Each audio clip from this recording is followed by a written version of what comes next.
Je ne crois pas que la population, puis les parents connaissent la situation dans certaines écoles.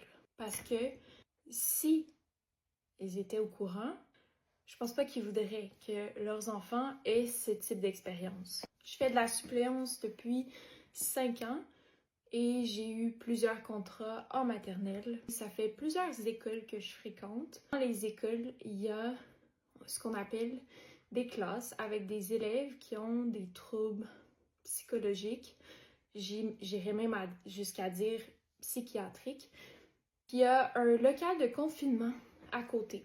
Puis là, on parle de ces classes-là et elles sont sur le même corridor que des classes d'enfants de 4 ans, des classes d'enfants de 5 ans et 6 ans. Parfois, ça diffère.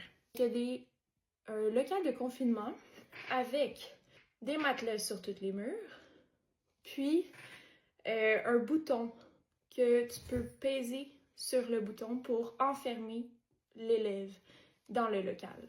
Ici, je parle pas des classes avec des troubles neurodéveloppementaux. Je parle vraiment ici de troubles psychologiques et psychiatriques. Ça va jusque-là. Ils appellent ça les classes TRP. J'ai aucun problème avec le fait qu'on n'est pas avec toutes les mêmes dispositions psychologiques. C'est pas ça mon problème. Mon problème, c'est que l'année passée, j'étais remplaçante. J'étais la titulaire en maternelle, puis qu'à moins de 100 mètres de ma classe, j'avais des élèves qui frappaient sur les murs, ça résonnait dans tout l'étage au complet. Mes collègues semblaient être traumatisés, c'est ce qu'elles m'ont mentionné. On entendait des injures comme des « tabarnak » en criant, avec des coups vraiment intenses, à 2 reprises. Des élèves ont brisé la fenêtre du local de confinement. On m'a dit que le bouton servait à nous protéger parce que ces élèves-là représentaient un danger pour tout le monde dans l'école et pour eux-mêmes. Donc, pour cette raison-là, on devait les confiner dans ces locaux. Ça, c'est à moins de 100 mètres d'une classe de maternelle. Alors, ça, c'est des choses qui vont vivre comme expérience. D'entendre des injures, de voir qu'un élève, quand il est en colère et il se fait confiner dans une pièce, de voir qu'il frappe partout sur les murs au point que ça résonne dans toute l'école, ça, c'est une expérience qu'un enfant de 6 ans va vivre. Et si moi, en tant qu'adulte de 29 ans, j'ai été traumatisée, cet enfant-là qui vit cette expérience-là, comment il perçoit ça? Comme moi, j'avais peur de mon environnement de travail, puis j'aimais pas mon environnement de travail, puis je me sentais pas en sécurité à 100% dans mon environnement de travail. Comment cet enfant-là qui apprend le concept de sécurité se sent quand c'est censé être un environnement prévisible qui favorise les apprentissages? À travers ça, là, toutes ces expériences-là, on a aussi des élèves à défi dans les classes qui ont des troubles psychologiques, on manque de ressources.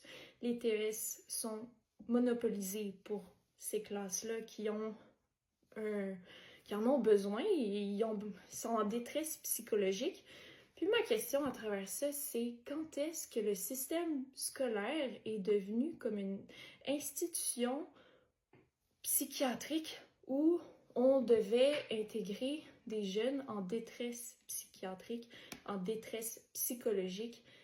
Puis quand est-ce que l'école a fait cette transition-là, puis qu'on est devenu un milieu? Parce que sincèrement, je pense que si les professeurs avaient su qu'on allait devenir une forme d'hôpital, ben peut-être qu'ils se seraient formés autrement. Peut-être que les professeurs, ça ne devrait pas être des professeurs, puis finalement, on devrait être des psychologues, parce que c'est plus nécessairement un lieu d'apprentissage. On n'a plus l'opportunité, comme on avait avant, d'enseigner, parce qu'il s'est rendu plutôt des moments de thérapie et d'apaisement pour des élèves qui sont vraiment en détresse, puis qui monopolisent l'attention parce qu'on manque de ressources. Puis là, je pense à ça parce que Je pense aux professeurs en Alberta qui sont en train de faire la grève. Puis, ma foi, je les comprends. Je les comprends parce que je pense que si les parents étaient au courant des conditions des professeurs au Québec, puis je dis pas que c'est toutes les écoles parce que j'ai été choyée, j'ai aussi eu des milieux où la direction était solide, la direction faisait vraiment la différence, où on avait les ressources. Mais pour malheureusement la plupart des écoles, c'est ça qui se passe en ce moment. C'est grave, là. L'heure est grave. Puis ça me fait peur. Ça me fait peur, moi qui ai changé de carrière, puis qui a 4 ans, qui était tellement motivée.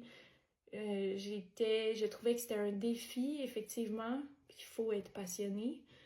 Mais c'était un défi que j'étais prête à relever. Aujourd'hui, je me remets en question parce que je me dis, si c'est comme ça cette année, puis que ça s'en va pour le pire, puis qu'on fait des coupures, qu'est-ce qui va advenir de l'école? C'est plus ce que c'était. Alors, je fais juste ce petit vidéo-là, peut-être pour faire réfléchir, faire une mise au point, faire lumière aussi sur qu'est-ce qui se passe vraiment dans les écoles, parce que des écoles, j'en ai fait. Je fais beaucoup de suppléances en début d'année avant d'avoir un contrat. Puis c'est ma 3e commission scolaire parce que j'ai déménagé, donc j'ai quand même... je vois là qu'est-ce qui se passe, l'état de la situation.